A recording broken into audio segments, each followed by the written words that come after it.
अस्सलामुअलैकुम। प्रोग्राम आप देख रहे हैं खुल के बोल। मैं हूं नम्रा तारिक। आज एक नई बहस हमारे सामने आई है। वो बहस ये है कि एड हॉक जजेस की तैनाती अब जुडिशल कमीशन का इजलास तलब कर लिया गया 19 तारीख को, जिसमें 4 नामों पर गौर किया जाएगा। और जो 4 नाम पेश किए गए थे, फिर उसमें भी जो सुप्रीम कोर्ट के साबिक जज हैं जस्टिस मुशीर आलम, उन्होंने एड हॉक जज बनने से मुआजरत कर ली है, जबकि जस्टिस रिटायर्ड सरदार तारिक मसूद और जस्टिस रिटायर्ड मजहर आलम मियां खेल ने रजामंदी जाहिर कर दी। और जो चौथा नाम पेश किया गया था जस्टिस रिटायर्ड मकबूल बाकिर, उनका अभी तक जवाब सामने नहीं आया है। इसके बाद ही जब ये बहस छिड़ी, तहरीक इंसाफ का रिएक्शन जो कि बहुत मैटर करता है, तहरीक इंसाफ का रिएक्शन भी सामने आया। तहरीक इंसाफ की जानिब से ये कहा गया कि 2015 के बाद से एड हॉक जजेस की तैनाती नहीं की गई। और बैरिस्टर गोहर का जो स्टेटमेंट है दैट इज़ वेरी इंपॉर्टेंट। उन्होंने ये कहा कि हमें ये लगता है कि ये जो सब किया जा रहा है वो हमारी मखसूस नशिस्तों की वजह से किया जा रहा है। अब देखना यहाँ पे प्रोग्राम में आगे बढ़ के हम इस पर डिस्कशन भी करेंगे, बल्कि कि ये वाकई क्या तहरीक इंसाफ की जो रिजर्वेशंस हैं वो सही हैं, दुरुस्त हैं या नहीं हैं। उसके अलावा ख्वाजा आसिफ का बयान और इसहाक डार का भी एक बयान आज जो सामने आया वो बहुत इंपॉर्टेंट है। इसहाक डार की जानिब से ये कहा गया कि पाबंदी जो तहरीक इंसाफ पर है उसका ये कोई हतमी फैसला हमने अभी नहीं किया। उस पर अभी जो हमारे इत्तेहादी हैं, दीगर सियासी जमातें, उनको कॉन्फिडेंस में लिया जाएगा। लेकिन ख्वाजा आसिफ का जो बयान जो अदलिया से मुतालिक है कि ये हमारी जो अपोजिशन है पाकिस्तान तहरीक इंसाफ, ये सिर्फ इंतजार कर रहे हैं जस्टिस काजी फायजी सा के जाने का, अक्टूबर का इंतजार करें, उसके बाद ये 8 फरवरी पे हमला करेंगे। अब ये हमले से क्या मुराद है ये भी हम प्रोग्राम में आगे जाके देखते हैं। जी इंट्रोडक्शन कराई देती हूँ अपने गेस्ट का। हमें ज्वाइन किया इन स्टूडियो बिशारत राजा साहब ने। उसके अलावा हमें ज्वाइन कर रहे हैं थ्रू स्काइप परवेज संधेला साहब, साथ ज्वाइन करेंगे रिजवान गिलजाई और उमर दराज Gondal, bureau chief Lahore ABN news. सब मेहमानान को खुश आमदीद कहती हूँ, वेलकम एवरीबडी। उमर, आपसे आगाज करती हूँ। सबसे पहले तो मुझे ये बताएं कि एड हॉक जजेस की तैनाती ऑलरेडी एक सवाल है, और ये तैनाती जैसे कि तहरीक इंसाफ के लिए 2015 के बाद से नहीं हुई है। हमारे पास सुप्रीम कोर्ट में नंबर पूरा है जजेस का, तो क्या जरूरत पड़ गई है हमें जजेस को तैनात करने के लिए, एड हॉक जजेस को? अच्छा, 182 डील करता है सुप्रीम कोर्ट के इस मामले के साथ। एड हॉक जज हाई कोर्ट के अंदर या सुप्रीम कोर्ट के अंदर जो है, एक तो मसला ये है कि ये काजी साहब ने जो माजी में खुद उसूल तय किए, जो उन्होंने खतूत लिखे, अब तमाम ही चीजों के ऊपर कमो बेश वो खुद लगता ही है कि शायद वो उनको भूल गए हैं। माजी में वो उसकी बाकायदा मुखालफत कर चुके हैं कि एड हॉक जजेस नहीं होने चाहिए। ज़ाहिर है ये अदलिया की आज़ादी के हवाले से भी इंपॉर्टेंट बात है। अगर आप 182 को पढ़ें तो उसमें लफ्ज़ कोरम इस्तेमाल किया गया है, जिसका मतलब ये है कि मिसाल के तौर के ऊपर कोई ऐसी वजूहात हो जिसकी बिना के ऊपर जजेस आपके पास पूरे ना हों या कोई गैर मामूली सूरत हाल पैदा हो जाए तो फिर समझ आती है। ये बात दुरुस्त है कि ये इख्तियार जरूर दिया गया है, लेकिन ये गैर मामूली हालात के अंदर है।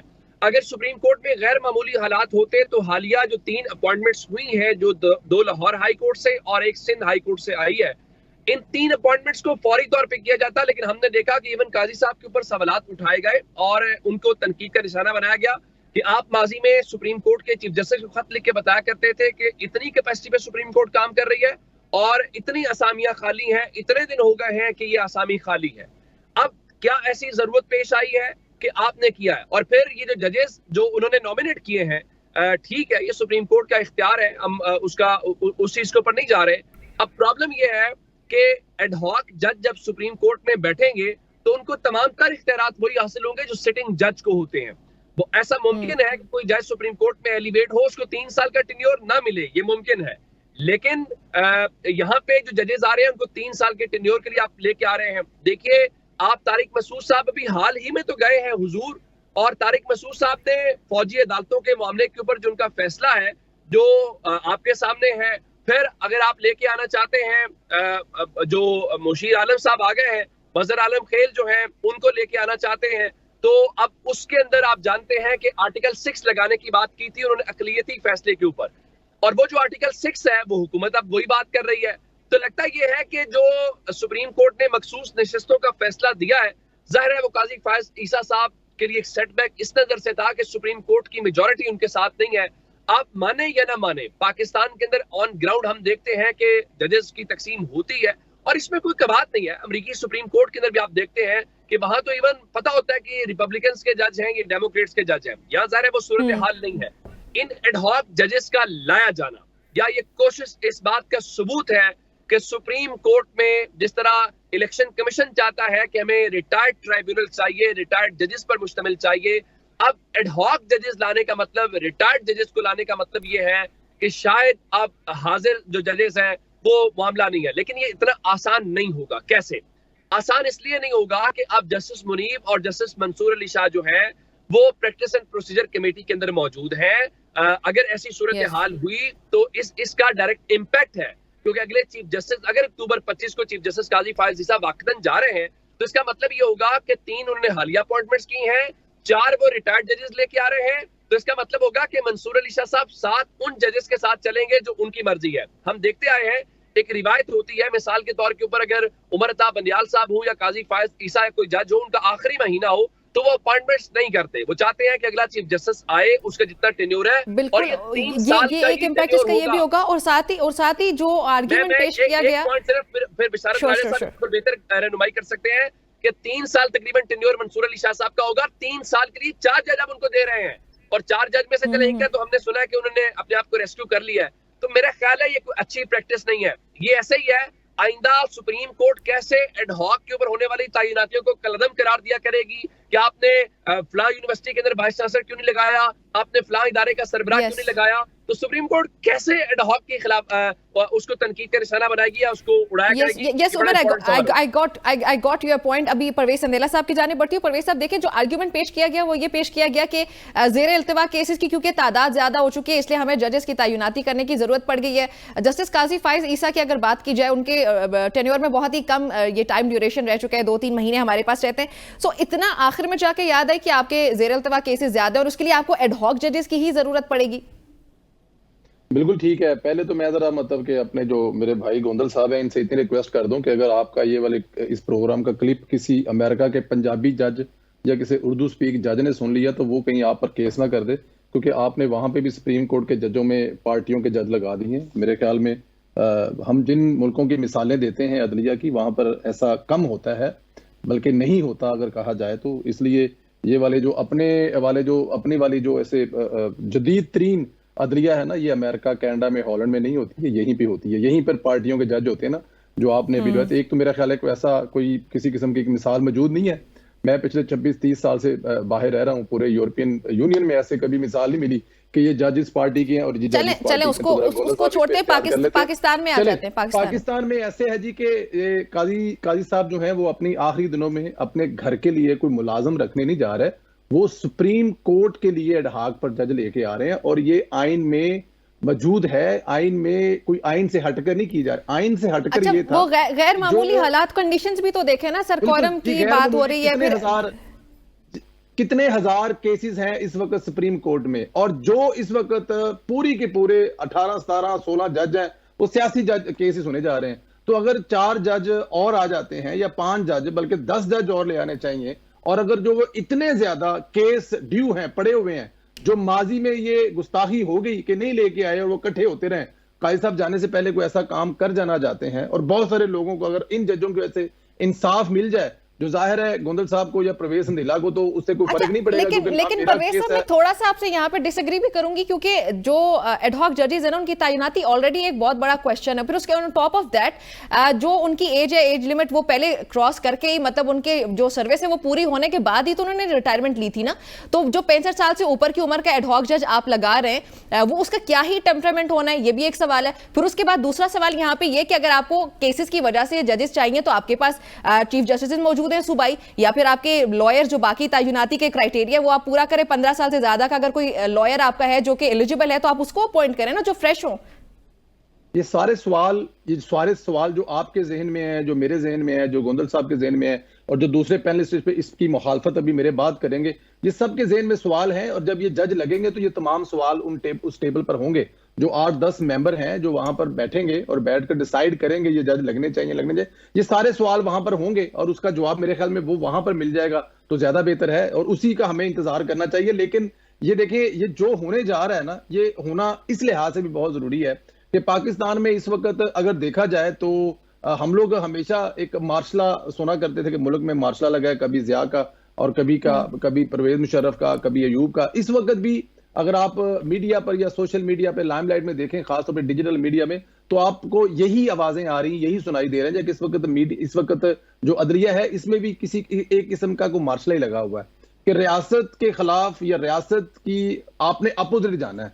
जहां पर रियासत थोड़ी सी आगे जाना चाहती है, रियासत थोड़ा सा बेहतर होना चाहता है, तो हमने उसको धकेल कर वापस लाना है। तो अगर किसी जगह पे ये कहा जा रहा है कि ये रास्ता रोकने के लिए भी किया जा रहा है, तो कोई ऐसा इतनी गलत चीज भी नहीं है अगर रास्ता रोका जा रहा है। देखें, जो अभी फैसला हुआ है, जिस फैसले के बाद अगर ये तासर दिया जा रहा है कि ये जो सीटों वाला फैसला है और उसके बाद ये फैसला किया गया है, तो मेरी हो सकता है ये उस वक्त तो, लेकिन मैं सोचता हूं कि इससे भी बड़े स्टेप लेने चाहिए।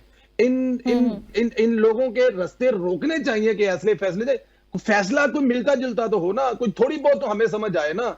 जो सीटें लेने वाले नहीं थे, जो उसके अप्लाई करने वाले नहीं थे, जो वकील बहस कर रहे थे वो सुन्नी इत्तेहाद के लिए मांग रहे थे, लेकिन जिन लोगों का रास्ता रोकने के लिए अगर एक लम्हे के लिए सोच भी लिया जाए, इन जजों को ढाक पे लिया जा रहा है, तो मेरे ख्याल में बिल्कुल ठीक लेके आ जा रहा है। लाना चाहिए और रास्ता रोकना चाहिए, वरना आने वाले दिनों में जो IMF से आपका मायदा हो गया वो भी जाएगा और उसके बाद और क्या क्या मसले मसाइल आएंगे वो ख्वाजा आसिफ साहब आपको बता चुके हैं। तो उनका रास्ता रोकने के लिए ये अगर किया जा रहा है तो मेरे ख्याल में ठीक किया जा रहा है, होना चाहिए। कुछ डीपर इंसाइट्स लेने के लिए बिशारत राजा के पास जाते हैं, वो सुप्रीम कोर्ट को कवर करते हैं, सो ही बेटर नोज। बिशारत, ये बताएं अभी ये जो ये सारा होने जा रहा है इसीलिए हो रहा है कि जेर अल्तवा केसेस की तादाद बहुत ज्यादा है। आप एग्जैक्टली कोई फिगर कोट कर सकते हैं हमारे पास के कितने केसेस हैं?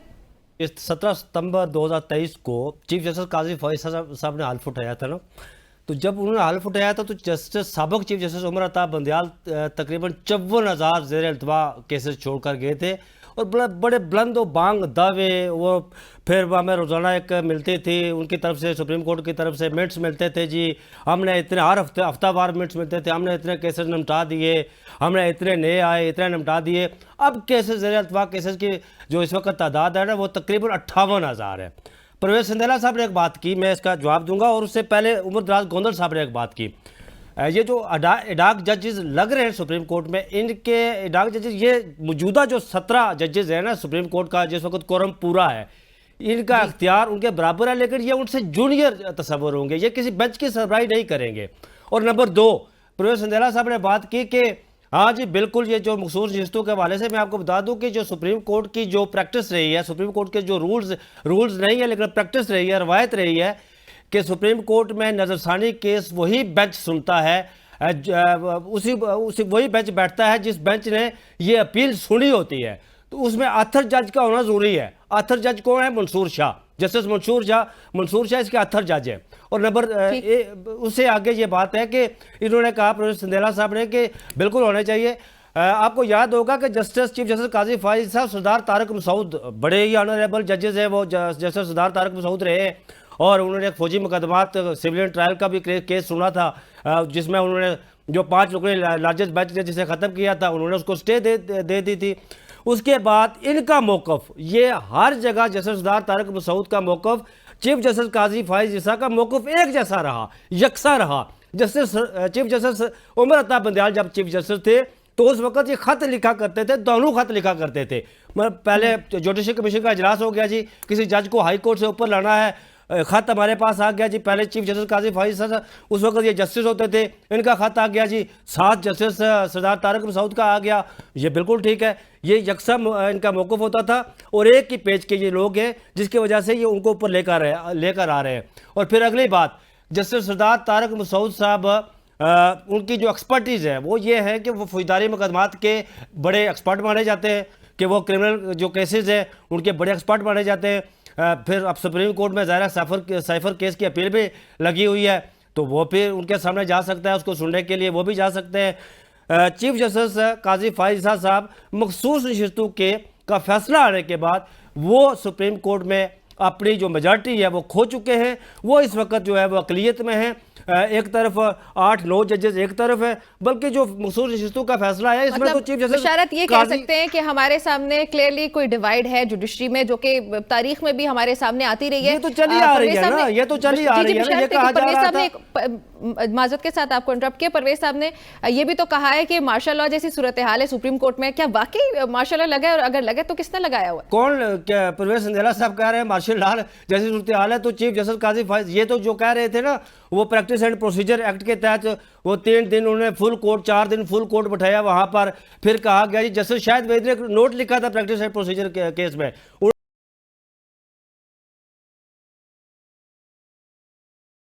तो फिर ज़ेर अल्तवा मुकदमात का अंबार लग जाएगा। वही बात हुई। ये नून लीग वाले हमारे दोस्त जो है ना, ये असल मामला ये है कि ये मानते ही नहीं है ना। जिस वक्त आपको याद होगा कि पंजाब और खैबर पख्तूनख्वा वाला जब इंतखाबात का मामला सुप्रीम कोर्ट गया था, शायद परवेज साहब आप कुछ ऐड करना चाहते हैं इस पे? मुझे कंप्लीट कर रहे थे, ना। पंजाब और खैबर पख्तूनख्वा वाला मामला जब सुप्रीम कोर्ट गया था इंतखाबात वाला, तो हमारे नून लीग की दोस्त जो तारड़ बरदरान है, आजम नज़ीर तारड़ साहब से मेरा बड़ा अच्छा ताल्लुक है। वो वज़ीर कानून है, वो रोजाना सुप्रीम कोर्ट में मुझे मिलते रहते हैं। और फिर साथ जो इनके इंफॉर्मेशन मिनिस्टर है इस वक्त अता तारड़ साहब, उनके साथ मेरा ताल्लुक तो नहीं है, लेकिन ये कहते थे जी कि ये 3 रुकनी बेंच, 5 रुकनी bench, largest bench, full court बैठे फैसला दे तो हम उसको मानेंगे। और अभी मकसूर शिस्तों वाला फैसला फुल कोर्ट ने दिया, तो आप उसे क्यों नहीं मान रहे? क्यों उसे आप जो है वो बुला रहे हैं? अच्छा, ठीक हो गया बिशारत साहब, आपका पॉइंट आ गया। रिजवान की तरफ आते हैं। रिजवान, ये जो एडहॉक जजेस की जो तैनाती का ये सारा मामला है, इसमें एक क्वेश्चन ये भी है कि जो जजेस वापस अगर फॉर एग्जांपल एडहॉक जजेस की तैनाती हो जाती है तो वो सर्विंग जजेस के जो है वो उसके नीचे आते हैं, तो ये मॉरली भी हमें कोई इतना स्ट्रॉन्ग एक तो आर्ग्यूमेंट नहीं लगता इसमें। अच्छा, फिर हमारे जो सर्विंग जजेस हैं, क्या वो सक्सेसफुल नहीं हो पाए इंसाफ फराहम करने में, वो कोई जस्टिस दे नहीं पाए कि ये नाकाफी हो रहे हैं और उसके बाद हमें एडहॉक जजेस की जरूरत पड़ी है? बहुत शुक्रिया। देखें, सबको पता है कि हो क्या रहा है। अभी तक हर चीज कंट्रोल में थी, सुप्रीम कोर्ट तक भी मामलात कंट्रोल में थे, लेकिन अचानक ये जो मखसूस नशिस्तों वाला मामला आया है, इसके बाद ये सारी बेचैनी शुरू हुई है। और जो मखसूस नशिस्तों में जो 2 बड़ी चीजें थी कि नशिस्तों वाला मामला इतना इंपॉर्टेंट नहीं था, पीटीआई को नशिस्तें मिली है नहीं मिली है, उससे जो ग्रेटर गेम है उसके अंदर कोई फर्क नहीं पड़ रहा था। फर्क ये पड़ा, जैसे बिशारत राजा साहब ने कहा, कि एक तो सुप्रीम कोर्ट में काजी साहब ने वो वहां पे मेजॉरिटी लूज कर गए, उनको एक तरह से शिकस्त हुई वहां पे। दूसरा जो है वो ये हुआ कि जो एक ग्रेटर प्लान के मुताबिक ये हुकूमत सोच के बैठी हुई थी कि हम यहाँ पे मखसूस नशिस्तें भी ले लेंगे और यहाँ से फिर जाहिर है 2/3 अक्सरियत भी होगी, अपनी मर्जी से आइन के साथ जो खिलवाड़ करना है वो किया जाएगा। लेकिन ये 2 उनको सेटबैक हुए और उसके बाद अचानक फिर हमने ये देखा कि ये फैसला सामने आया। अब इस फैसले का एक तो मखसूस नशिस्तों वाली कोई गेम नहीं है। पॉइंट ये है कि जो काजी साहब वहां पे जो मेजॉरिटी लेके बैठे हुए थे किसी ना किसी by hook and by crook, वो उनके हाथ से छीन ली गई। जो मेजॉरिटी जजेस हैं वो ये फैसला कर चुके थे कि हमने आइन के साथ खड़ा होना है और जो बुनियादी हुकूक है उनका तहफ़्फ़ुज़ करना है। अब काजी साहब जब अकेले रह गए, कमजोर हो गए, तो उनको जो बचाने वाले हैं उन्होंने फिर यही सोचा कि अब बेहतर यही है कि जो रिजवान गलज़ई में एक चीज क्या ऐड कर दो, अगर आप इजाजत दें मुझे तो। ना दे आज इजाजत राजा साहब, ना दे आज। नहीं रिजवान गलज़ई साहब, अगर आप इजाजत दें मैं एक चीज ऐड कर दूं। जी बशारत कर ले आपने जितनी देर में इजाजत में वक्त ले लिया। काजी साहब का एक बहुत बड़ा मसला है। वो मसला क्या है? वो मसला ये, वो इख्तलाफात किसी सूरत बर्दाश्त नहीं कर सकते। जस्टिस इरफान सादत उनके साथ बेंच में बैठे, उन्होंने इख्तलाफ किया, उन्हें बेंच से उठा दिया। जस्टिस अतनुल्लाह उनके साथ बेंच में बैठे, उन्होंने इख्तलाफ किया, उन्हें बेंच से उठा दिया। अभी जस्टिस अकील अब्बासी साहब उनके साथ बैठे हुए, इलेक्शन ट्रिब्यूनल वाले मामले में उन्होंने इख्तलाफ किया। अब जो बेंच बनेगा मेरे ख्याल में वो उनके साथ नहीं होंगे। ये बहुत बड़ा मसला है काजी साहब का। ये देखिए, बिशारत सिर्फ कोर्ट को रिपोर्ट नहीं करते रिजवान, वो बल्कि जजेस की साइकी को भी बड़े बेहतर अंदाज में बयान कर रहे हैं। चलें, आप कंटिन्यू कीजिएगा। जाहिर है, बिल्कुल उनकी बात दुरुस्त है। नजर भी आता है उनके सारे जिस तरह से वो बिहेव कर रहे हैं, बिल्कुल आसानी से अंदाजा भी लगाया जा सकता है। दूसरी बात यह है कि ये जो जजेस हैं इस वक्त जो लाया जा रहा है जिनको, उनका एक मौकफ एक पार्टी के हवाले से वो बड़ा वाज़ेह है। यानी जो जस्टिस सरदार तारिक मसूद हैं, उन चूंकि रिसेंटली अभी रिटायर हुए हैं, इससे पहले उनका कंडक्ट, जैसे बिशारत राजा साहब ने कहा कि वो जस्टिस काजी फायजी साहब पार्ट 2 हैं, उनका बिल्कुल मौकफ वही होता है जो चीफ साहब को होता है। इसी तरह जो जस्टिस मकबूल बाकिर हैं, वो सिंध में निगरान वज़ीर आला रह चुके हैं। अब उनकी शख्सियात को आप छोड़े, ये इस वक्त आप ये समझ लें, मैंने लिखा भी था कि ये एडहॉक जजेस नहीं है, ये आप एडहॉक का एक जो पीसीओ जजेस का एक नया वर्जन आप समझ लें कि आप को जज मर्जी के मिल नहीं रहे, हाई कोर्ट से आपको मर्जी के जजेस मिल नहीं रहे, तो बेहतर यही है कि आपने वहां पे कोरम में अपनी बर्तरी साबित करनी है किसी भी हाल में। तो बेहतर है कि उन सारे जजेस को जिनका एक बायस है, जो वाजे हुआ है एक पार्टी के हवाले से, उसको रोकना है। क्योंकि मामला सिर्फ मखसूस नशिस्तों तक नहीं है, मामला तहरीक इंसाफ को बैन करने का है। मामला अभी इमरान खान के खिलाफ जितने केसेस उनके खिलाफ बने हुए हैं, सारे अब सुप्रीम कोर्ट में आने हैं, हाई कोर्ट से होकर सुप्रीम कोर्ट में आने हैं, वहां पे चीजों को मैनेज करना है। तो ये ग्रेटर, अगर आप इसको कैनवस के अंदर देखें तो ये वो जो एक एक जो शिकस्त हुई थी उसको अब by hook and by crook जो है वो वापस वो जो फतह है या वो जो मेजॉरिटी है उसको वापस लेने की कोशिश की जा रही है। बदकिस्मती इसमें ये है कि जिन लोगों को सिलेक्ट किया गया उनको ये सोचना चाहिए कि यार जरूरी है कि यहाँ पे, अब ये संडेला साहब जो है वो मोहतरम है हमारे लिए, वो मिसाल दे रहे थे कि जी किसी दूसरी दुनिया में ये नहीं होता, किसी दूसरी दुनिया में कहाँ होता है जब कोई अफसर हो, कोई so Rizwan, we can put it like this, कि in the longer run हमारी जुडिशरी पे जो सवालात हमेशा से उठते आए, ये सिर्फ आज की बात नहीं है कि ख्वाजा आसिफ ने कोई बात कर दी, ऐसे ही होते हैं, अगर आपके हक में फैसले आते हैं तो जुडिशरी बड़ी अच्छी है और अगर नहीं आते तो आपके एतराजात आ जाते हैं। लेकिन जो अभी इस at the moment current situation के मुताबिक पाकिस्तान तहरीक इंसाफ के जो रिजर्वेशन है वो दुरुस्त हैं, दुरुस्त इसलिए हैं कि ये जो प्रोसेस है ये मशकूक है और इसमें ये नहीं है कि केसेस जो ज़ेर इल्तिवा मुकदमात हैं उनकी तादाद कोई आज कम हुई है, वो तो हजारों मुकदमात इतने अरसे से वो पेंडिंग है, उसमें कोई संजीदा उस हवाले से नहीं है। अगर आप होते तो आप पहले से ही ये जो 17 रुकनी फोरम है उसके हवाले से अपना, जैसे काजी साहब का मौकफ रहा है हमेशा कि जी वो लोगों को एलिवेट नहीं किया जाता, मनपसंद लोगों को लाया जाता है, वो देखें जिस तरह के लोगों को लाया गया, वो सुप्रीम कोर्ट के अपने मसाइल अपनी चीजें, हमने उसको अगर अवामी पर्सपेक्टिव से अगर देखा जाए तो आप इन लोगों की आप लालच देखें कि यार ये जितने भी जज हों या अफसरान हों, आप रिटायर होकर घर जाएं, आराम करें, को अपनी इबादत करें, को फलाई काम करें, लेकिन हर अफसर को, हर जज को रिटायरमेंट के बाद नौकरी चाहिए होती है, उनकी वो लालच खत्म ही नहीं होती। ये लालच, जजेस को भी ग्रेस दिखानी चाहिए। आपका बहुत खूबसूरत पॉइंट है, आपका पॉइंट आ भी चुका है। रिजवान यहाँ पे वक्त ब्रेक, और आपका पॉइंट जिसको मैं इन पे बल्कि कंक्लूड भी करूंगी कि जो जजेस इस वक्त एडहॉक जजेस की तैनाती के जिनको कहा जा रहा है उनको भी ग्रेस शो करनी चाहिए कि उनका टाइम ओवर हो चुका है, वो अपनी सर्विसेज हमें दे चुके हैं, सुप्रीम कोर्ट में वो परफॉर्म कर चुके हैं, अभी ग्रेसफुली आगे बढ़ने की जरूरत है हमें, हम पर्सनली भी, हमारी हुकूमतों को भी और जुडिशरी को भी। यहाँ पे एक शामिल करते हैं ब्रेक जल्दी से और गुफ्तगू का सिलसिला जारी रहेगा। वेलकम बैक एवरीबॉडी, एक बार फिर से खुशामदीद कहते हैं आपको खुल के बोल में। अभी ख्वाजा आसिफ का जो बयान जिसका मैंने प्रोग्राम के आगाज में तस्करा किया था, उन्होंने सियालकोट में ये बातचीत करते हुए कहा मीडिया से कि जो मौजूदा सुप्रीम कोर्ट के जजेस हैं वो सिर्फ अक्टूबर नवंबर का इंतजार कर रहे हैं कि उसके बाद उन्होंने 8 फरवरी के इलेक्शन पर अटैक कर देना है। क्या एडहॉक जजेस की तैनाती भी इसी की कोई कड़ी है? ये सवाल लेके चलते हैं उमर दराज के पास। उमर, जवाब दीजिएगा इस सवाल का। एक बात पहले ऐड करना चाहता हूँ, फिर मैं इस तरफ आता हूँ। मैंने आज वो कहीं पढ़ा भी तो फिर मेरे ज़हन में बात आ गई कि वो गांव में या कहीं लड़ाई हो जाए ना छोटे भाई की, तो फिर बड़े भाई बुला लेता है। तो लगता ही है कि अब बड़े भाई बुलाने का फैसला हो गया तो शायद एडहॉक के मामला इसलिए किए जा रहे हैं। आगे चलते हैं। ख्वाजा साहब ने जो बात की है वो जेन्युइन बात है। वो जेन्युइन बात इसलिए है कि इंसान जब खौफजदा होता है ना तो अपने साय से भी डरता है।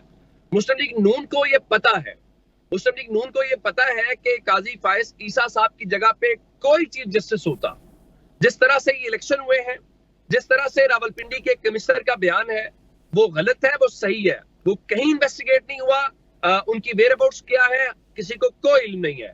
उसके बाद जिस तरीके से इलेक्शन कमीशन ने गलत इंटरप्रिटेशन की है, आप जरा देखिए क्या उनके खिलाफ आप ये तो कहते हैं आर्टिकल 6 लगाना चाहिए, क्या यहाँ कॉन्स्टिट्यूशन को गलत इंटरप्रेट करके कॉन्स्टिट्यूशन तोड़ना क्या होता है? उसकी गलत तशरीह होती है। जैसे आप कहते हैं जी तहरीक इंसाफ के डिप्टी स्पीकर की रूलिंग ये थी, उन्होंने इंटरप्रेट यूं कर लिया, आप कहते नहीं गलत इंटरप्रेट किया, कॉन्स्टिट्यूशन टूट गया। तो यहाँ पे कॉन्स्टिट्यूशन नहीं तोड़ा गया, उसके हवाले से तो आपने नहीं किया।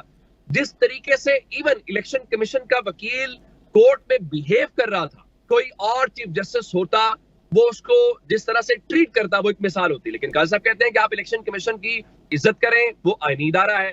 फिर जिस तरीके से हमने देखा कि लाहौर हाई कोर्ट के ट्राइब्यूनल्स का मामला आया, वहां पे भी एक जिस तरह कहते हैं ना, माजी में कहते हैं बंदियाल साहब पंचायत लगाते हैं, तो काजी साहब ने कहा नहीं बैठे बात करें, मसले का हल निकालें। अब सिर्फ बात इतनी सी है कि मुस्लिम लीग नून को ये खौफ नहीं है, उनको इस हकीकत का इल्म है कि जिस तरह जहांगीरी साहब कह रहे थे इस्लामाबाद हाई कोर्ट से कि जनाब ये स्टे ऑर्डर ना होता, एक हफ्ते में ये मामला इस्लामाबाद का निमट जाता। आप इन 3 हलकों की बुनियाद पे पूरे मुल्क का इलेक्शन परख लेते। इस तरह से इनको अंदाजा है कि काजी साहब नहीं होंगे तो शायद वो जो डॉन अखबार ने जो हेडलाइन लगाई थी कि इलेक्शन कमीशन को रेस्क्यू करने वाली, वो उनको रेस्क्यू नहीं कर पाएंगे। उनका मुतालिबा जायज है। मैंने इसीलिए कहा था कि जस्टिस मंसूर अली शाह साहब का टेन्योर 3 साल है तकरीबन, और उसके बाद मुनीब साहब है, तो उनको उस टेन्योर को बैलेंस करने के लिए, उसको काउंटर करने के लिए अगले 3 साल के लिए, जिस तरह कहा जा रहा है तारिक मसूद साहब क्या फैसले उन्होंने किए, वही जो काजी साहब चाहते हैं। मकबूल बाकिर साहब की क्या प्रोफाइल है, यही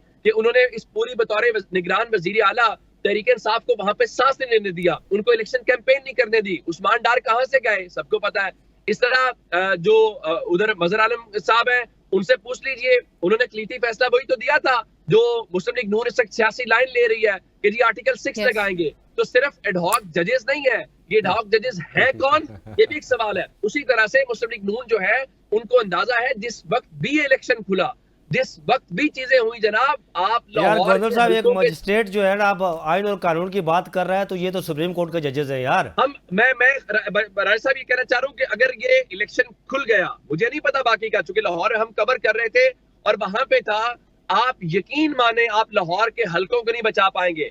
मैंने इलेक्शन से कम 1.5 महीना पहले जो कि नून लीग का गढ़ है उमर, मेरी वीडियो ऑन रिकॉर्ड आज भी मौजूद है। मैंने कहा था कि इलेक्शन हुआ तो मियां साहब के हलके से भी सरप्राइज आएगा, और वो सरप्राइज आया, हमने देखा उस दिन। लेकिन बाद में सरप्राइज जो आया, उस सरप्राइज को बचाने के लिए खाना साहब ये बात कर रहे हैं। इसी सरप्राइज को लेके चलते हैं, इसी सरप्राइज को लेके चलते हैं परवेज साहब के पास। परवेज साहब, अगर नून लीग और ख्वाजा साहब इंतखाबात जीत कर आए तो फिर इतना डरने की बौखलाहट की क्या जरूरत है? बल्कि उनको तो खुद कहना चाहिए कि हाँ आए, ऑडिट करें और देखें, जांच पड़ताल करें कि इंतखाबात हम लोग तो जीत कर आए।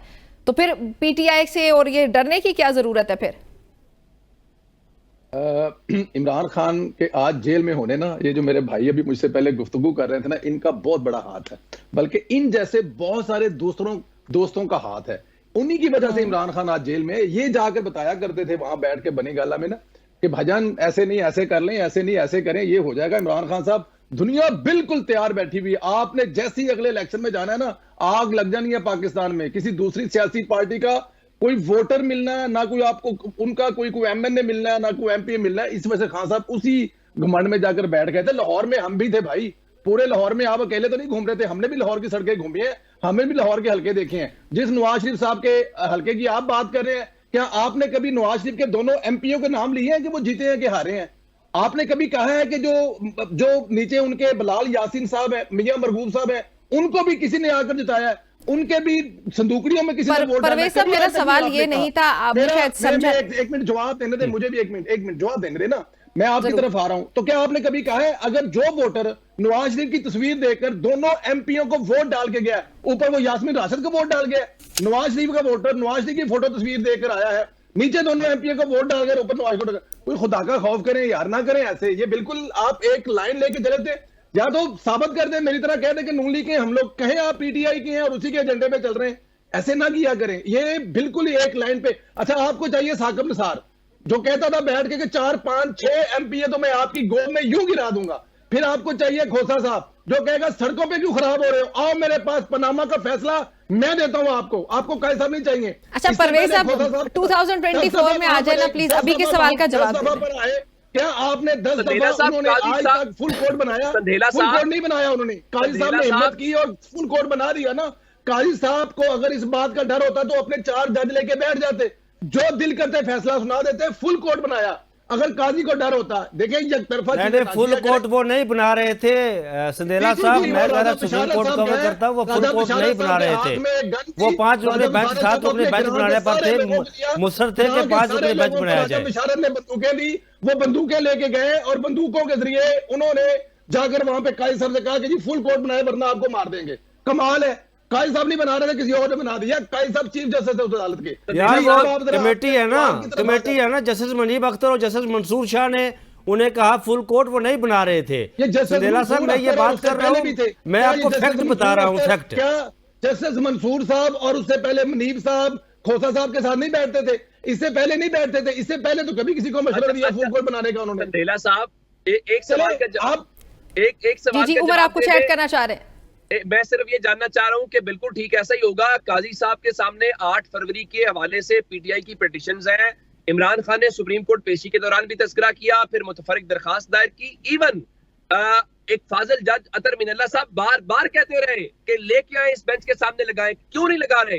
कहाँ है कमिश्नर रावलपिंडी? आप उसको तोहिने डाल का नोटिस ही दे दें यार। जस्टिस मंसूर साहब भी कहते रहे, सिर्फ अतर मिनल्ला नहीं कहते रहे, आप सिर्फ उन्हें ना कहें। यहां पर तो जस्टिस मंसूर साहब ने ये पूरे का पूरा बेंच लगवा लिया, लेकिन जहां पर नहीं लग रहा वहां पर काजी का कसूर है, जहां पर लग गया वहां पर मंसूर अली शाह का कमाल है।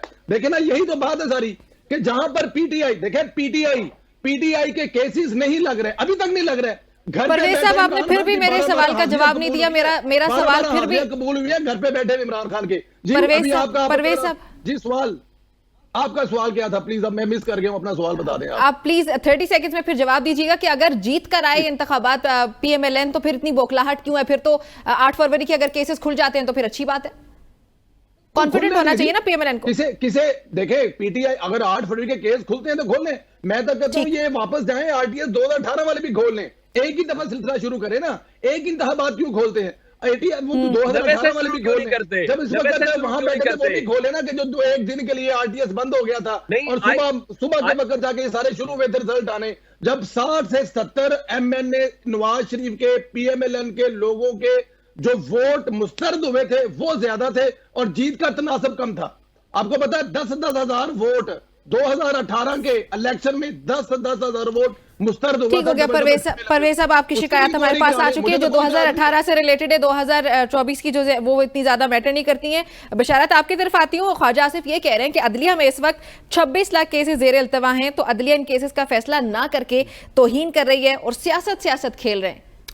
ख्वाजा साहब ठीक कह रहे हैं। कौन खेल रहा है सियासत? ज़ाहिर है उन्होंने लोअर कोर्ट्स के हवाले से भी बात की, हाई कोर्ट के हवाले से भी बात की, सुप्रीम कोर्ट के हवाले से भी बात की। ज़ाहिर है 24 से 26 लाख ये इस बात का इतराफ़ तो जस्टिस मंसूर शाह भी यहाँ पर एक कर चुके हैं। ये बात उन्होंने दुरुस्त की है। लेकिन मैं जो बात करना चाहता वो ये है कि यहाँ परवेज संदेला साहब ने बात की कि जस्टिस साकिब निसार रहना चाहिए। नहीं जी, हमें जस्टिस इफ्तिखार चौधरी चाहिए, हमें जस्टिस कुयूम मलक चाहिए, हमें जस्टिस रफ़ीक तारड़ साहब चाहिए, मरहूम अल्लाह ताला उन्हें गरीक रहमत करे। वो ब्रीफकेस लेकर कोयटा गए थे, बीबीसी ने रिपोर्ट किया था। एट दैट टाइम मैं उस वक्त बहुत छोटा था, लेकिन वो गए थे कोयटा, वो वहाँ पर शॉपिंग करने के लिए गए थे। यहाँ पर रिजवान गरजई साहब ने एक बात की थी कि जो बैन के हवाले से बात की कि पाकिस्तान तहरीक इंसाफ पर बैन लगाने के हवाले से, तो रिजवान गरजई साहब ये अगर फुल कोर्ट बैठती है, ये रेफरेंस अगर भेजते, अभी तो इन्होंने ऐलान किया ना, इनमें इतना ये दमखम नहीं है कि वहाँ जाकर इनके पास सबूत नहीं है। क्योंकि ममनुआ फंडिंग में जस्टिस अतर मिल्ला और Justice Babar Sattar Islamabad high court में ये ऑब्जर्वेशन दे चुके हैं कि ये 70 की दाई नहीं है कि सियासी जमातों पर पाबंदी लगाई जाए। सुप्रीम कोर्ट में साबित करना बड़ा मुश्किल काम है और ये कालक सुप्रीम कोर्ट का कोई जज अपने मुंह पर भरने के लिए तैयार नहीं। ये कालक नून लीग मलेगी और उनके हमनवाई मलेंगे। ठीक हो गया। अच्छा रिजवान, आपकी तरफ आती हूँ। रिजवान, ये जो मुस्लिम लीग नून की जानिब से जुडिशरी के खिलाफ अलल ऐलान जंग का जो ऐलान ये जो किया जा रहा है, ये सब हमारे सामने ही है, इस पे और सियासी होने का इल्जाम लगा रहा है, ये कंटेम्प्ट ऑफ कोर्ट नहीं है? वैसे ये उसके जुमरे में नहीं आता और फिर उसके हिसाब से कार्रवाई नहीं बनती है? देखिए, मुस्लिम लीग नून की एक हिस्ट्री रही है कि अदालतों को थ्रेट करने में उनका कोई सानी नहीं है और हमेशा वो कामयाब भी हो जाते हैं। सबसे इंपॉर्टेंट बात ये है। और वो जब भी ये देखते हैं, लेकिन 2016 में सर जरा माजरत से रजी साहब, 2016 में तो कामयाब नहीं हुए जब नवाज शरीफ साहब को पनामा वाले केस में बेटे से तनहा ना लेने पर उठा के बाहर फेंक दिया था। उस वक्त नून लीग कामयाब क्यों नहीं हुई? जरा इस पे भी जरा वजाहत कर दीजिएगा प्लीज। सर वो उस वक्त नून लीग जो कोर्ट है ना, इस वक्त उसकी दूसरी साइड पे खड़ी थी, तो वो जिन्होंने कामयाब, ठीक हो गया। तो इसका मतलब है कि आज जो कोर्ट है वो इमरान खान वाली साइड पे खड़ी है, ये बात मान ले फिर आज जी, ये बात मान बिल्कुल लेना, क्योंकि सारे फैसले इमरान खान के हक में आ रहे हैं, तो इसका मतलब है कि इमरान खान वाली साइड पे कोर्ट खड़ी है, तो कोर्ट मुतनाज़ा है ना। ये बात तो माने ना फिर आप। जज जो है इस वक्त मार्शला लगा हुआ है, मेरी बात ठीक है ना? ये तो बता देना कम से कम। आप सुन लेना।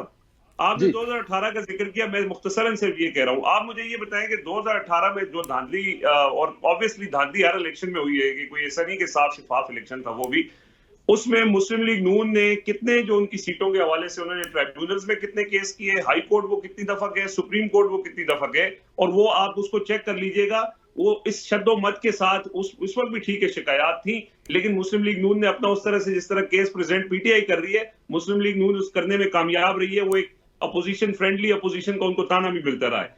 अब ये जो इस वक्त मौजूदा सिचुएशन है, जैसे उन्होंने बात की है कि जी जो सवाल भी था कि ये जो सुप्रीम कोर्ट है उसमें ये अब तो ये चीजें क्लियर है ना कि कोई एक जो जमात है मुस्लिम लीग नून, उसके ऊपर हमेशा से उनके, जैसे मैंने कहा कि हिस्ट्री रही है उनकी कि वो चढ़ दौड़ते हैं अदालतों के ऊपर, वो जुबानी हो, और अदालतें भी उनके हवाले से एक खास नरमी रखती हैं। हालांकि उस दौर में, जिस दौर का संदेला साहब हवाला दे रहे हैं, उस दौर में थोड़ा उनको उनके कुछ लोगों को नाअहल भी किया गया था तौहीन अदालत के मामले पर। लेकिन उसके बाद अभी रिसेंटली आप देखें, जस्टिस बंदियाल वाला मामला था, ये पूरा अपना लश्कर लेके वहां पे आगे बढ़े, जजों को, उनके अहले खाना को इन्होंने गालियां दी, क्या कहा लेकिन जस्टिस बंदयाल ने उस वक्त तहम्मुल का मुजाहरा किया, वो थोड़ा शायद डर भी गए, बाहर लोग खड़े थे, तो उन्होंने उसके बाद अपना फैसला भी तब्दील कर लिया। लेकिन मुस्लिम लीग नून हमेशा इसमें कामयाब होती है, ये इसमें सबसे इंपॉर्टेंट बात है। लेकिन अब इस बार एक बार फिर वो मुस्लिम लीग नून शायद उस तरह से खुद इतना आगे नहीं है। उसका बैकग्राउंड है, उसका बैकग्राउंड आप सुहेल वड़ाई साहब ने 3 दिन पहले कॉलम लिखा, उसके अंदर उन्होंने ये कहा कि एस्टैब्लिशमेंट को सबसे बड़ा शिकवा ये है कि मुस्लिम लीग नून उस तरह से टेक ऑन नहीं कर रही पीटीआई के ऊपर भी और अदालतों के ऊपर भी जिस तरह उनको करना चाहिए, क्योंकि हम तो अपना सारा कुछ उनके लिए दाव पे लगा चुके हैं। उसके बाद फिर हमें ये देखा कि अचानक नवाज शरीफ साहब इजलास बुलाते हैं, वो इजलास फिर मुलतवी हो जाता है। कोई उसमें पीछे बैकडोर चीजें हैं कि किसने किसको क्या धमकी दी, किसने किसको क्या ऑप्शन दिए। लेकिन फिर मुस्लिम लीग नून सामने आई और आकर उन्होंने all of a sudden Tariq sahab ने कहा कि पीटीआई पे बैन भी लगेगा, उनके सपोर्टर्स के पासपोर्ट भी मनसूख होंगे, और वो एक तरह से अपनी हुकूमत बचाओ यार उन्हें एक प्रेस रिलीज, उन्हें प्रेस कॉन्फ्रेंस लिख कर दी गई थी, उन्होंने पढ़ दी है, बस यार बस छोड़े इस चीज को। राजा साहब आप पर राजा साहब को केस लेके अदालत में चला जाएगा, इस बात का जवाब के साथ जो आपने बात की। एक सियासी जमात है और सियासी जमात को इस तरह से बेचारों को मजबूरन करना पड़ रहा है, क्योंकि वो मोहताज है। अगर वो नहीं करते तो वो अपनी उनकी हुकूमत चली जाती है। नवाज शरीफ साहब ये नहीं करना चाहते, लेकिन उनकी बेटी और उनके जो भाई हैं वो उनको मजबूर कर रहे हैं कि फिलहाल हमें हुकूमत करने दें, आप अपने। नवाज शरीफ ने किसी भी वक्त अपने बयानिए में वापस चले जाना है, क्योंकि उनकी सियासत तो खत्म हो गई है इस बयानिए के ऊपर। और वो शायद यही वजह है, हमें नजर भी नहीं आ रहा। रिजवान, आपका पॉइंट आ चुका है, गुफ्तगू का सिलसिला यहाँ पर जारी है, वक्त एक ब्रेक शामिल करने का, हमारे साथ ही रहिएगा। वेलकम बैक एवरीबॉडी, एक बार फिर से खुशामदीद कहते हैं आपको। गुफ्तगू का सिलसिला हमारा जारी है। उमर की तरफ सबसे पहले जाते हैं। उमर, तहरीक इंसाफ और पाबंदी की जो बातचीत कल से हमारे सामने जो खबरें आई, राना सनाउल्लाह का उस पर एक इंटरव्यू बड़ा इंपॉर्टेंट है। उन्होंने कहा कि जो भी हम कर सकते हैं वो जरूर करेंगे तहरीक इंसाफ के खिलाफ। माइट इज राइट का ये टर्म उन्होंने यूज किया, ये फ्रेज उन्होंने यूज किया। मतलब मुझे यहाँ पे ये समझ नहीं आ रहा कि इक्तदार में जब आप आते हैं तो आप कुछ भी कर सकते हैं, and actually might is right. So ये इस बिहेवियर के साथ हुकूमतें या जमहूरियत नहीं चल सकती एटलीस्ट। नहीं, इसमें कोई नई बात तो नहीं है। राना सनाउल्लाह पहले भी कह चुके हैं कि हम एक दूसरे के लिए, उन्होंने एग्जिस्टेंस का लफ्ज इस्तेमाल किया था कि हम एक एग्जिस्टेंस वाला जो थ्रेट है एक दूसरे को है, ये उन्होंने बात की थी। बात सिर्फ इतनी है, हालांकि उमर उसूली तौर पे को एग्जिस्ट करना चाहिए, हमारी जो भी सियासी जमातें, जो भी सियासत को एग्जिस्ट करना चाहिए इनको। वोट ऑफ नो कॉन्फिडेंस से लेके आज तक जो है मुस्लिम लीग नून और उनके इत्तेहादी एक खौफ में मुब्तला है। वोट ऑफ नो कॉन्फिडेंस क्यों आया था? इसी खौफ में था जी हम जेलों में चले जाएंगे, जी हम ये होगा, हम वो होगा। अब तो आपकी मर्जी का चीफ, आप कहते थे काजी फायज ईसा साहब आएंगे तो हमें इंसाफ मिलेगा, आपकी मर्जी के चीफ जस्टिस हैं। आपने फिर अपनी मर्जी से आपने यही कहा ना कि नवाज शरीफ साहब आर्मी चीफ अपनी मर्जी का उन्होंने अपॉइंट किया। जाहिर है ये हर हुकूमत का इख्तियार होता है कि वो अपॉइंटमेंट मर्जी से करें। अब आपको खौफ किस बात का है? अब आपका मुखालिफ जो है पिछले 1 साल से जेल में है। चले अब आप कह रहे हैं कि तहरीक इंसाफ के ऊपर पाबंदी लगाएंगे, गैर एलानिया पाबंदी पहले भी है। क्या वो लाहौर में जलसा कर सकते हैं? नहीं कर सकते। क्या वो इस्लामाबाद में जलसा कर सकते हैं? नहीं कर सकते। कोई आके वैसे 3-4 दिन से फैजाबाद पे बैठ जाए वो एक अलग मामला है। लेकिन अब ये सारी बातें क्या बताती हैं? ये सारी बातें बताती हैं कि मुस्लिम लीग नून जो है वो खौफ का शिकार है। मुस्लिम लीग नून का जो हमने अप्रैल 2022 से खौफ देखा है वो उस खौफ से नहीं निकल पा रहे। आप खौफ की पॉलिटिक्स करेंगे तो आपके साथ यही होगा जो इस वक्त आपको हो रहा है। आप इस वक्त पूरे के पूरा जो गवर्नमेंट का अलायंस है वो किस बुनियाद के ऊपर बना हुआ है? वो ये है कि जनाब इमरान खान आ जाएगा, गवर्नमेंट किसी और गवर्नमेंट को जो एक्चुअल गवर्नमेंट है उनको क्या कहते हैं कि फिर हम नहीं तो फिर इमरान खान है, वो भी इनको यही कहते हैं कि अच्छा ठीक है फिर इमरान खान से बात होगी, इमरान खान आ जाएंगे। ये कहते नहीं जनाब जी हुजूरी में जिस हद तक हम कहते हैं हम चले जाएंगे, हम ये भी इजाजत दे देंगे, हम वो भी इजाजत दे देंगे। तो इस वक्त मुस्लिम लीग नून के पास और उनके इत्तेहादियों के पास कोई नैरेटिव नहीं है। देखें वो हमारे एक बड़े जइयस सहाफी है उनका कि कोई नैरेटिव भी नहीं है और गवर्नेंस में काफी वीक ही, गवर्नेंस में काफी। एक जुमला उनका हमारी गवर्नमेंट का या ऑपोजिशन का इस वक्त इनका सिर्फ एक ही तारुफ है कि ये इमरान खान के मुखालिफ हैं और ये इमरान खान की मुखालफत में ही ये सियासी रिस्क खा रहे हैं। मैं यही कहने लगी थी कि असल में हुकूमतों का ऐसा नहीं होना चाहिए। मुखालिफत तो आपकी होती है, ऑपोजिशन ऑब्वियसली एग्जिस्ट कर रही होती है। आपका जो पहचान होनी चाहिए वो अवाम के मसाइल और फिर उनका हल जो है वो होना चाहिए। परवेज साहब आपकी तरफ आऊंगी, ये बताएं कि राना सनाउल्लाह के बयानात को अगर देखा जाए, ख्वाजा आसिफ को या फिर गवर्नमेंट के तमाम तर बयानात को अगर देखा जाए, कुछ रोज पहले भी राना सनाउल्लाह ने यही कहा था कि हमारी पूरी कोशिश होगी जहां तक मुमकिन होगा नए केसेस बनाकर इमरान खान को अंदर रखा जाएगा। सो इस तरह के बयानात बड़े इंपॉर्टेंट होते हैं। ऐसे लगता नहीं है कि हम किसी जमहूरी मुल्क में बैठे। इस बयान को आप कैसे देखते हैं? अगर अभी भी आपको ये यकीन नहीं हम जमहूरी मुल्क में बैठे हैं, तो फिर मेरे ख्याल में अफगानिस्तान की, इराक की या सीरिया की परवेज साहब, माजरत के साथ इंटरप्ट कर रही हूँ, मुझे ये लग रहा है कि आप नून लीग को ये कह के डिफेंड भी करेंगे कि ये जो गालम गलोच और जो डिसग्रेसफुल किस्म के बयानात आते हैं, इसका रुझान भी तहरीक इंसाफ ने इसको इंट्रोड्यूस कराया। प्लीज ये कह के डिफेंड मत कीजिएगा, अब आप अपना पॉइंट दे सकते हैं। मैं इस बात का क्या जवाब दूं? मुझे बाकी जो 3 लोग मेरे साथ बैठे हैं, जो चौथी एंकर साहब हैं, उनको भी जवाब देना पड़ता है। जाहिर है चारों ही एक तरफ पे हैं और एक सर, बंदा मैं ही एक तो करके सवाल बैठा है, पूछूंगी, किसको आप जवाब दीजिएगा। नहीं, सवाल नहीं पूछेंगे। आप देखें, ये गालम गलाज देने वाला जो कल्चर है, वो भी आप PMLN पे डाल रही हैं और जो पाकिस्तान तहरीक इंसाफ मैंने डाला नहीं है, निकाल रही है।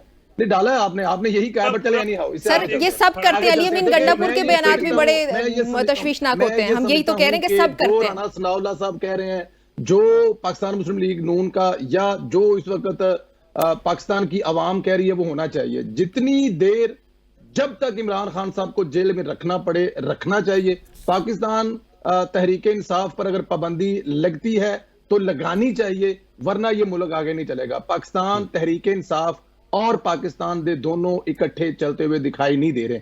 देखिए, जिस जमात का सिर्फ ओढ़ना बछोना पाकिस्तान की तबाही है, जिसका मरकजी वजीर खजाना अपने सूबों के वज़राए खजाना को ये टेलीफोन करके कह रहा है, खत लिखो, भेजो कि किसी सूरत में ये जो हुकूमत है, इसको IMF के साथ ना बैठें, इसको कर्जा ना दें, ये हुकूमत नाकाम होनी चाहिए, पाकिस्तान बैंकरप्ट होना चाहिए। उस जमात के ऊपर पाबंदी लगनी चाहिए और उसके जो लीडर हैं उसको जेल में रखना चाहिए। जो जमात 9 मई जैसा वाकया करवा सकती है, अपने शहीदों की कब्रों को जाके उखाड़ सकती है, उनके लेकिन परवेज साहब, एक मसला यहाँ पे फिर ये आ जाता है ना कि अगर आज पाबंदी लगेगी, जी जरूर जरूर, मैं ये कह रही हूँ कि अगर आज पाबंदी लग जाती है तहरीक इंसाफ पर, और फिर ये साइकिल है ना, एक आज कोई इक्तदार में, कल कोई होता है, फिर ये चीजें आगे चलती जाएंगी, मजीद हम लोग एक्सट्रीम से मजीद किसी और एक्सट्रीम की तरफ निकलते जा रहे हैं। प्रॉब्लम ये है यहाँ पे, अगर तो कल कोई दूसरी जमात वजह देगी तो उस जमात पर भी लगनी चाहिए। पाकिस्तान से आगे तो कुछ है नहीं है, पाकिस्तान के अदारों से आगे तो कुछ हुजूर, हम सबको पता है यहाँ पे वजह क्या होती है। चले आगे बढ़ते। बशारत, ये बताइएगा कि तहरीक इंसाफ पर पाबंदी से जो आप पूरी बात करने के बाद आगे जाए ना, ऐसे ना करें। मतलब आप थोड़ा सा उसमें करने के बाद थोड़ा सा तो इंसाफ करें ना। देखें, जब कोई जमात ऐसा करेगी आगे जाके, अदारों पर जाकर हमले करेगी, 9 मई वाला जैसे वाकया करेगी, तो आप उस जमात पर पाबंदी लगा दे, मुझे कोई इतराज नहीं, वो कोई भी जमात हो। लेकिन मौजूदा PTI पर और उसके कायद को जेल में रखना और पाबंदी लगाना, माजरत के साथ सर अभी वो इल्जामात ये अभी उस पे गपशप चल रही है, अभी बातचीत चल रही है। बशारत, आप उस पे ऐड करना चाह रहे हैं, जरूर मैं ऐड ये करना चाहूंगा। जो परवेज नेला साहब बात कर रहे हैं, आप देखें पाबंदी के हवाले से इनके पास बेस क्या है। इनके पास बेस ये है जी कि साइफर, जिसमें इस्लामाबाद हाई कोर्ट उसे बरी कर चुकी है। इसके पास बेस क्या है जी, ममनुआ फंडिंग, जिसमें इस्लामाबाद हाई कोर्ट में जमानत दे चुकी है इमरान खान को। इनके पास बेस क्या है जी, 9 मई, जिसमें प्रोसिक्यूशन के पास सबूत ही नहीं है। जब सुप्रीम कोर्ट या हाई कोर्ट सबूत मांगती है तो वो कहते हैं जी कैबिनेट टूट के, किससे तोड़े भाई हमें पता ही नहीं है। कोई बंदा जख्मी हुआ जी, नहीं जी कोई जख्मी नहीं हुआ। आपके पास गवाह कौन है जी, हमारे पास पुलिस वाला गवाह है जी। कौन कहाँ, जमान पार्क में जी, वकूआ पिंडी का। भाई ये चीज़ें बेसलेस चीज़ें, इन पर पाबंदी जमातों पर नहीं लग सकती जी। बशरत, इसीलिए मैंने कहा कि 9 मई के केसेस तो अभी चल रहे हैं ना, उस पे अभी कोई फैसला नहीं हुआ कि तहरीक इंसाफ ये कालक अपने मुंह पर कभी नहीं मिलेगा। राजा साहब तो 9 मई का भी फैसला कर चुके हैं ना, वो तो मेरे और आपके लिए सर आप भी कर चुके हैं, दोनों ही कर चुके हैं। यही तो मैं कह रही हूँ कि वो अभी चल रहा है, उस पे तो अभी गपशप समझ लीजिए चल रही है। कर चुके हैं जी। राजा साहब, ये बताएं कि अमेरिकी स्टेट डिपार्टमेंट की तरफ से भी तशवीश का इजहार किया गया कि अगर गवर्नमेंट ये करती है तो ये बहुत तशवीशनाक अमल हो जाएगा। सो गवर्नमेंट इसको कैसे कवर करेगी? एक तरफ तो हमारे सामने ही हमारी हुकूमत की जानिब से बयानात सामने आते थे कि हम लोग इनके बगैर सर्वाइव नहीं कर सकते, IMF के बगैर हम बिल्कुल। ये देखिए, एक लाइन में जवाब दीजिए। कोई भी जमहूरी मुल्क जो है ना, उसमें किसी पर पाबंदी लगती सियासी जमात पर, और बिल्कुल इस पाकिस्तान के तमाम दानिशवर तबकात और पाकिस्तान के सिविल सोसाइटी के लोग और पाकिस्तान की सियासी जमातें इस फेल को, इस इक़दाम को शर्मनाक करार दे चुकी है। गिलज़ाई साहब, आपका भी इस पे कमेंट चाहिएगा, सेम क्वेश्चन। देखिए जी, मैं मुख्तसर ये बात कहूंगा, अभी संदेला साहब ने ये बात की कि इस बात के ऊपर पाबंदी लगनी चाहिए, इस बात के ऊपर पाबंदी लगनी चाहिए। अगर IMF को ने फोन किया, अपोजिशन जमातें ये करती हैं, FATF के मामले पे अपोजिशन जमातों ने बड़ी सख्त मुखालफत की थी, फिर उन पर भी पाबंदी लगा दें। मुस्लिम लीग नून अदालतों के ऊपर फिजिकल हमले कर चुकी है, उसके ऊपर भी पाबंदी लगनी चाहिए थी। ये तो सिर्फ एक पॉलिटिकल नैरेटिव है। असल पॉइंट ये है कि इस वक्त जैसे उन्होंने ये कहा कि जी 4 लोग एक तरफ है और मैं एक तरफ हूं, इस वक्त सारा पाकिस्तान एक तरफ है। सारी सियासी जी जी जमातें एक तरफ सर, है, कोई हिंदुस्तान ऐसी भी, सियासी अफगानिस्तान जमात भी, नेपाल भी, बांग्लादेश भी, सारी दुनिया ही एक तरफ है। सिर्फ मुस्लिम लीग नून और उसकी हुकूमत अकेले साइड पे खड़े हैं। आप अपनी बात, चारों की बात ना करें, दुनिया के बाकी ममालिक भी अपनी तरफ लगा लें आप। करती है, लोगों की तादाद मैटर करती है। पाकिस्तान के लोगों ने अपना फैसला 8 फरवरी को सुना दिया है। अब ये आप माने ना माने, ये एक अलग बात है कि जबरदस्ती वो किस वजह से वहां पे बैठे हुए आपकी जमात कॉम्प्रोमाइज होके और उन्होंने अपना पूरा बयानिया नजरिया छोड़ दिया और उसकी हालत ये निकली 17 सीटों तक वो महदूद रह गए। आप मशवरा दिया करें नवाज शरीफ साहब को कि वो अपने बयानिए के ऊपर, नजरिए के ऊपर वापस आए, अपनी सियासत को जिंदा करें। बेटी की ख्वाहिशात पूरी करते करते उन्होंने पूरी सियासत अपनी तबाह कर दी। ये बात आपको भी पता है संदेला साहब, आप टीवी पे जिक्र नहीं करते। नजरिया अहम होता है सियासी जमात के लिए और लोग सिर्फ नजरिए की बुनियाद पे वोट देते हैं। ये बात नवाज शरीफ को जितना जल्दी समझ आ जाएगी, मुल्क का उतना कम नुकसान होगा। और ये अब सारी सियासी जमातें एक तरफ खड़ी हैं। परवेज साहब 30 सेकंड में प्लीज ऐड कीजिएगा जो आप कहना चाह रहे हैं। इस नजरिया इस मुल्क की हर जमात का होना चाहिए। पाकिस्तान की अवाम, इस मुल्क में नौकरियों की बहार होनी चाहिए, इसकी मईशत ठीक होनी चाहिए, इस मुल्क में पार्किंग शॉपिंग मॉल बनने चाहिए, इस मुल्क में लोगों के आने जाने के लिए ट्रांसपोर्ट के इंतजाम होने चाहिए, इस मुल्क में परवेज संदेला साहब से मैं इत्तेफाक करता हूं, लेकिन ये है कि मैं फिर फ्लैट में जीतना चाहिए। वक्त खत्म हो चुका है। तमाम तर गेस्ट का बहुत शुक्रिया। नाज़रीन, गुफ्तगू आपने सुनी, इजाजत चाहती हूँ। अल्लाह हाफ़िज़।